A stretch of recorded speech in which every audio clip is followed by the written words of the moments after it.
बहुत समय पहले की बात है। एक नगर में एक धनी सेठ रहता था जो बहुत दयालु था। इतना बड़ा व्यापार और बहुत सारा धन होने के बावजूद वह एक भोला और दान करने वाला इंसान था। वह हर किसी की मदद करता था।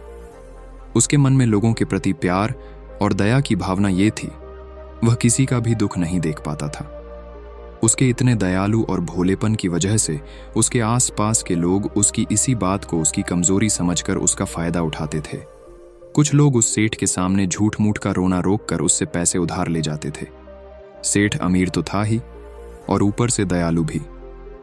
जब वह सेठ उन लोगों की दुखी हालत देखता और उनकी परेशानियां सुनता तो उसका मन भरा था, और जब वह लोग उससे कहते हैं कि मुझे थोड़ा धन उधार चाहिए या तुम मेरी मदद करोगे, मैं तुम्हारा यह एहसान कभी नहीं भूलूंगा, तो वह मना नहीं कर पाता।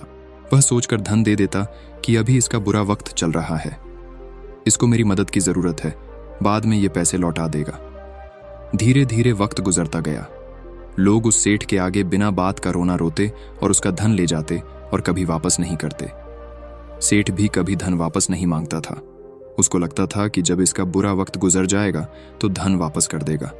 लेकिन कहते हैं ना कि हर सुबह के बाद रात होती है, हर सुख के बाद दुख आता है और दुख के बाद सुख आता है। ठीक उसी तरह उस सेठ के साथ भी हुआ। कुछ सालों बाद उसे 5 धन कम होने की वजह से उसके व्यापार में माल भरने के पैसे कम होने लगे, और इसके वजह से उसके दुकान पर अब ग्राहक भी कम होने लगे, क्योंकि जो सामान उन ग्राहकों को चाहिए था वह सामान उस व्यापारी के पास खत्म होने लगा था, और उस सामान को लाने के लिए अब उसके पास इतना धन भी नहीं था। धीरे धीरे सेठ का धन समाप्त हो गया। एक समय था जब वह सेठ अपने नगर के अमीर लोगों में आता था, पर आज उसके पास पैसे नहीं थे। ऊपर से ढेर सारा कर्ज उसे बाजार से लेना पड़ा। उसे समझ नहीं आ रहा था कि वह क्या करे। उसने महात्मा बुद्ध के बड़े चर्चे सुन रखे थे। उसे यह पता था कि उसके बहुत मित्रों ने उनके पास जाकर अपने जीवन के लिए सही मार्गदर्शन लिए है, और वह जो ध्यान देते हैं वह काफी जिंदगियां सुधार चुका है। उसने निश्चय किया कि अब तथागत गौतम बुद्ध ही उनकी समस्या का हल बताएंगे। यही सोचकर वह अगले दिन गौतम बुद्ध से मिलने निकल पड़ता है। वहां जाकर बुद्ध को प्रणाम करते हैं। फिर सेठ गौतम बुद्ध से कहता है, मुझे मेरी समस्या का निवारण चाहिए। बुद्ध कहते हैं, पूछो, क्या पूछना है। फिर वह उन्हें सारी बातें बताता है कि कैसे वह लोगों की मदद करके अमीर से गरीब हो गया, कैसे उसने बस लोगों की बुरी हालत देखकर अपने व्यापार के पैसे उन्हें मदद करने के लिए दे दिए, और आज वह खुद जरूरतमंद हो गया है। गौतम बुद्ध उसकी सारी बातें ध्यान से सुनते हैं और कहते हैं कि तुम बहुत ही ज्यादा सीधे और दयालु हो। जरूरत से ज्यादा सीधा होना भी हमारे लिए मुसीबत पैदा कर सकता है। आगे बुद्ध कहते हैं, तुम लोगों की मदद इसलिए करते थे ताकि वो मुसीबत से बाहर निकल सके, लेकिन लोगों ने इसका फायदा उठाया और तुम्हें ठगने का काम करते रह पाए। उस सेठ ने कहा, आप बिल्कुल सही कह रहे हैं बुद्ध।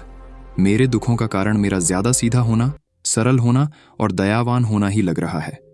लेकिन मैं अब क्या करूं? मुझे रास्ता बताइए। क्या मैं बुरा बन जाऊं, दया निकाल कर फेंक दूं, निर्दयी हो जाऊं? क्या अच्छाई करने की कोई कीमत नहीं? इस दुनिया में क्या मदद करने से या किसी का भला करने से बस यही परिणाम मिलता है? बुद्ध कहते हैं, नहीं, तुम्हें यह सब नहीं करना है। कई बार तुमने देखा होगा कि जो व्यक्ति ज्यादा होता है उसे उतना ही ज्यादा दुख मिलता है। इसका सीधा कारण है कि वह अपने अधिकारों को सामने वाले की इच्छाओं से कम दर्जा देता है, और फिर उसे जब भी आपसी अनबन होती है तो उसे अधिक तकलीफ होती है। लेकिन उसी के विपरीत हमें हमेशा यह भी नहीं सोचना चाहिए कि हमारा अच्छाई और भला करना बेकार है या यह बस हमारी कमजोरी है। हमें अच्छा इसे हाथ कभी नहीं छोड़ रहना चाहिए।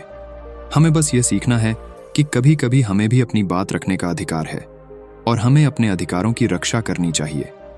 इसीलिए हमें अच्छे इंसान बने रहने के साथ साथ अपने अधिकारों की रक्षा करना भी सीखना होगा। अगर हमें गलत तरीके से नुकसान हो रहा है, कोई हमारा गलत फायदा उठा रहा है, तो हमें उसका साफ न करने के लिए सही तरीके से खड़े होना जरूरी है। यही एक सच्चे और अच्छे इंसान की पहचान और शख्सियत होती है। वह आदमी कहता है, बुद्ध, मुझे थोड़ा थोड़ा समझ आ रहा है, लेकिन अभी भी मैं पूरी तरह नहीं समझा। इस पर बुद्ध कहते हैं, चलो मैं तुम्हें एक कहानी सुनाता हूं, उसके बाद तुम्हें समझ आ जाएगा कि तुम्हें क्या करना है और क्या नहीं करना है। बहुत समय पहले की बात है। एक जंगल में एक भेद रहती थी। उस भेद ने एक को जन्म दिया। वह मेमना बहुत ही सुंदर था।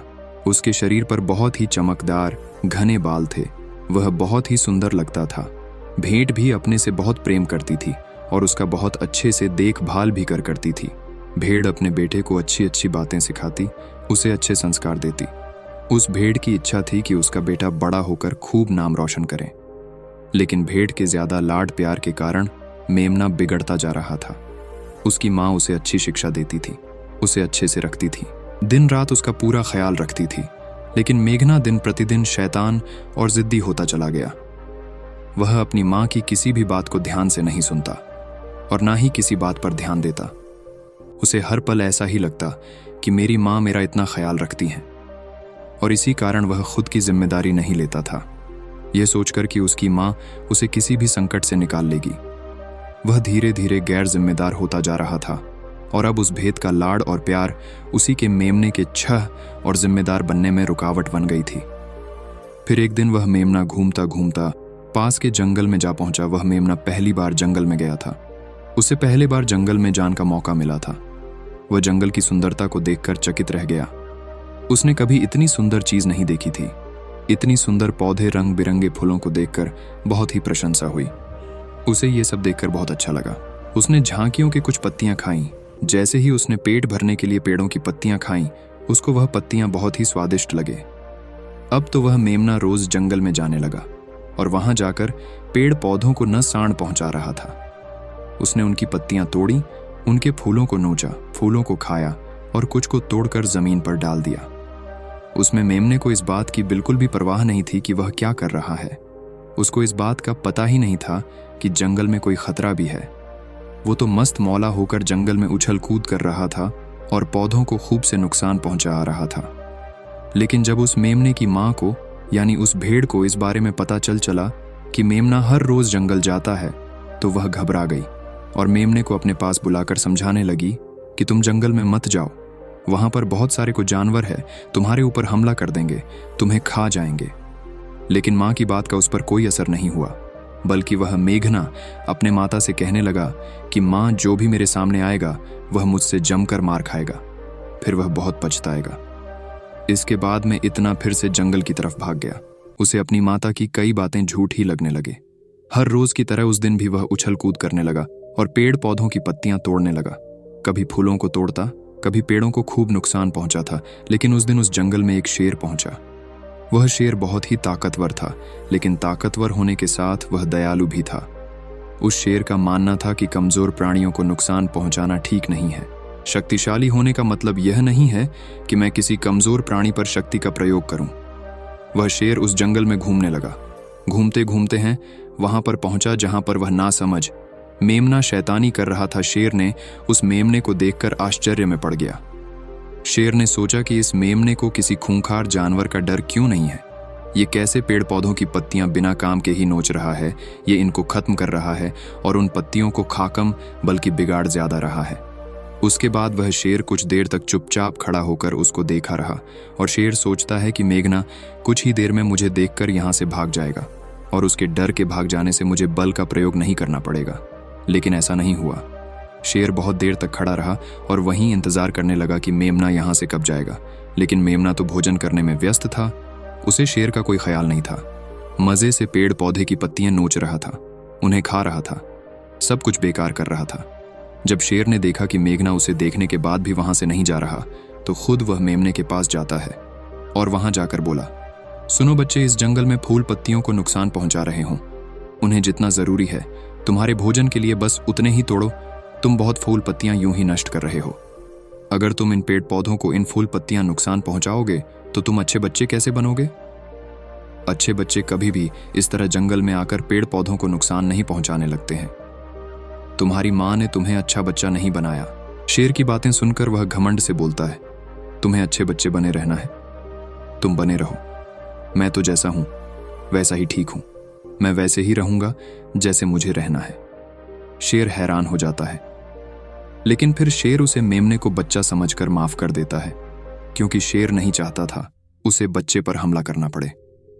तुम खतरनाक तो कहीं से नजर नहीं आते, चले जाओ यहां से।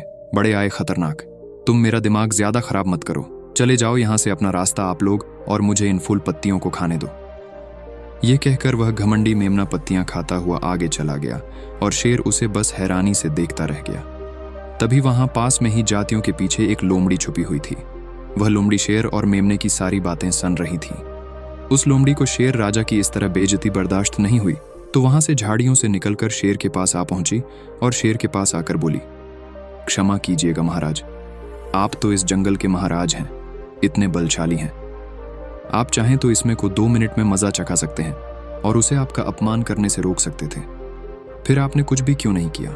इस पर शेर ने कहा, मैंने उस बच्चे का भला सोचा, मुझे ऐसे ही किसी बच्चे को अपनी ताकत का शिकार नहीं बनाना था। यह सब सुनकर लोमड़ी बोली, महाराज, लेकिन आपके इतने सीधेपन और दयावान होने के कारण ही उस मेमने की हिम्मत बढ़ ही गई है। वह आपके सीधेपन का गलत फायदा उठा रहा है और जंगल में इधर उधर घूम रहा है और पेड़ पौधों को नुकसान पहुंचा रहा है। मुझे पता है कि कमजोर प्राणी पर हमला नहीं करना चाहिए, यह बहुत बुरी बात है और यह भी दया करना एक अच्छा गुण है, लेकिन शासन में कभी कभी भय दिखाना भी जरूरी है। आपकी यह बात सही है कि प्रजा के साथ दयालुता का व्यवहार करना चाहिए, लेकिन इसके साथ साथ यह भी जरूरी है कि उनके मन में राजा के प्रति डर भी हो, ताकि वह इस तरह के अपराध ना करें, कोई मर्यादा ना तोड़े।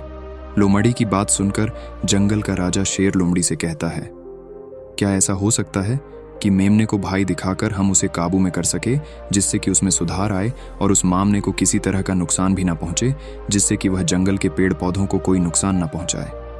फिर शेर कहता है, लोमड़ी, क्या तुम ऐसा कर सकती हो। शेर की बात सुनकर लोमड़ी कहती है, जी हाँ महाराज, बिल्कुल मैं ऐसा कर सकती हूँ कि वह डर भी जाए, सुधर भी जाए और उसे कोई नुकसान भी ना हो। उसे इतना डरा दूंगी कि वह जंगल में कभी दोबारा घुसने की हिम्मत नहीं करेगा। मैं उसे इस तरह डराऊंगी कि उसके मन में भय बैठ जाएगा। वह जंगल के पेड़ पौधों को भी नुकसान नहीं पहुंचाएगा और साथ ही साथ मैं उसको कोई भी नुकसान नहीं पहुंचने दूंगी। फिर लोमड़ी कहती है कि उसकी माँ तो उसे कभी सुधार नहीं पाई, लेकिन मैं उसे जरूर सुधार दूंगी। लोमड़ी की बातें सुनकर शेर ने बोला, अच्छा ठीक है, तुम कोशिश करके देखो, अगर तुम्हें इसमें सफलता मिल जाती है तो मैं तुम्हें जंगल के सभी जानवरों के सामने इनाम दूंगा। शेर की बातें सुनकर लोमड़ी बहुत खुश हुई। वह तुरंत मेमने के पास गई और उस पर गरज पड़ी। इससे पहले कि वह मेमना वहां से भाग पाता, उससे पहले ही लोमड़ी ने मेमने को जमीन पर पटक दिया और उसे अपने मजबूत पंजों से दबोच लिया। मेमने को दबोच के बाद लोमड़ी मेमने से बोली कि बोल, तुझे मार दिया जाए या छोड़ दिया जाए। तुमने इस जंगल के पेड़ पौधे, यहाँ के फूल और कमजोर प्राणियों के साथ भी तो यही किया है। मेरे ख्याल में मार ही देना चाहिए। लोमड़ी की बातें सुनकर मेमना डर के मारे थर थर कांपने लगा। फिर वह लोमड़ी से बोलने लगा, मुझे माफ कर दो, मुझे छोड़ दो, मुझे यहाँ से जाने दो। मैं कभी भी जंगल की तरफ नहीं आऊंगा, ना ही कभी पेड़ पौधों को कोई नुकसान पहुंचा दूंगा और अब मैं कभी कोई गलती नहीं करूंगा। तब लोमड़ी ने मेने की पकड़ दिली की। जैसे ही मेने की पकड़ दिली हुई, वह जोर जोर से भागने लगा। वह गिरता उठाता भागता हुआ अपनी मां के पास जा पहुंचा।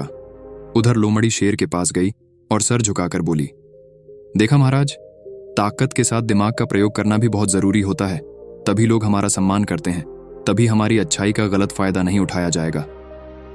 लोमड़ी की बात सुनकर शेर लोमड़ी की योग्यता से प्रभावित हुआ। उसने लोमड़ी को सारे जानवरों के सामने इनाम दिया।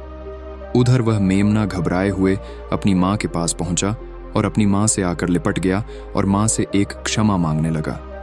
मां, मुझे एक क्षमा कर दो, मैंने आपकी बात कभी नहीं मानी। आप मुझे हमेशा सही कहती थी कि जंगल में बहुत खतरनाक जानवर रहते हैं। आज के बाद मैं कभी भी उसे जंगल में नहीं जाऊंगा। फिर बुद्ध उस व्यापारी को कहते हैं, देखा बेटा, इतने अच्छे मत बनो कि लोग तुम्हें खा जाएं और ना ही इतने कड़वे बनो कि लोग तुम्हें खाएं ही नहीं। जरूरत से ज्यादा अच्छा बनना इंसान को दुहक देगा। लोग उसका सम्मान नहीं करेंगे बल्कि उसे पागल समझेंगे। गौतम बुद्ध सेठ से कहते हैं, अगर शेर भी अच्छा बनने का दिखावा करेगा या फिर अच्छा बनकर रहेगा तो लोग उससे डरने की बजाय उसे पागल समझेंगे। सेठ को समझते हुए बुद्ध बोले, अगर हम ज्यादा से बनकर पेश आते हैं तो लोग हमारी अच्छाई का फायदा उठाने लगता है। तुम लोगों के लिए भले उनकी मदद करते हो, वही लोग भोले बनकर तुम्हें ठगने की कोशिश करेंगे। तुम्हें लोगों की मदद करना छोड़ना नहीं, बल्कि समस्या सुनकर उसे धन देने बजाय उन्हें समाधान देने की कोशिश करो। अगर धन की आवश्यकता पड़े तो थोड़ा बहुत धन दे सकते हो, लेकिन हर समस्या का समाधान धन से करने की वजह निवारण से करो। इससे वही लोग तुम्हारे पास समस्या लेकर आएंगे जिनको हकीकत में दिक्कत है। पैसे ठगने वालों से तुम्हें मुक्ति मिल जाएगी। सेठ बुद्ध को प्रणाम करता है और धन्यवाद कहकर वहां से चला जाता है। फिर वह वैसा ही करता है जैसा बुद्ध बताते हैं और कुछ ही सालों में वह पहले जैसा धनवान बन जाता है। तो दोस्तों, आपने आज के इस वीडियो से क्या सीखा वह मुझे आप कमेंट में बता सकते थे। तुम लोगों के लिए भले उनकी मदद करते हो, वही लोग भोले बनकर तुम्हें ठगने की कोशिश करेंगे। तुम्हें लोगों की मदद करना छोड़ना नहीं, बल्कि समस्या सुनकर उसे धन देने बजाय उन्हें समाधान देने की कोशिश करो। अगर धन की आवश्यकता पड़े तो थोड़ा बहुत धन दे सकते हो, लेकिन हर समस्या का समाधान धन से करने की वजह निवारण से करो। इससे वही लोग तुम्हारे पास समस्या लेकर आएंगे जिनको हकीकत में दिक्कत है। पैसे ठगने वालों से तुम्हें मुक्ति मिल जाएगी। सेठ बुद्ध को प्रणाम करता है और धन्यवाद कहकर वहां से चला जाता है। फिर वह वैसा ही करता है जैसा बुद्ध बताते हैं और कुछ ही सालों में वह पहले जैसा धनवान बन जाता है। तो दोस्तों, आपने आज के इस वीडियो से क्या सीखा वह मुझे आप कमेंट में बता सकते थे।